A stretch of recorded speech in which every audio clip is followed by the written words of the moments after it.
బామ్మ అయితే ఎందుకు రాజు నువ్వు తనకి కావ్యాన్ని ఇష్టపడుతున్న విషయం చెప్పకుండా తనని ఇబ్బంది పెడుతున్నావు, నువ్వు ఇబ్బంది పడుతున్నావు అనేది అంటూ ఉంటుంది.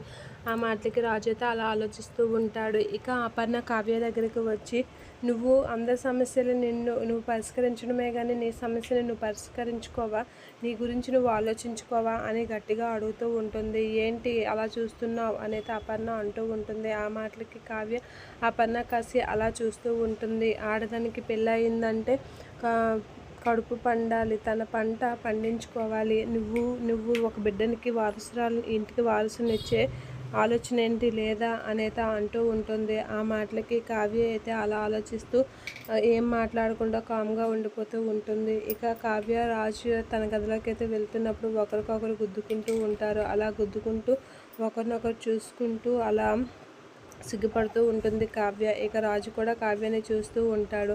అలా చూస్తూ కావ్య అయితే రాజుని చూస్తూ సిగ్గుపడుతూ లోపలికైతే వెళ్తూ ఉంటుంది. రాజు కూడా కావ్యని చూస్తూ అలా చూస్తూ ఉండిపోతాడు.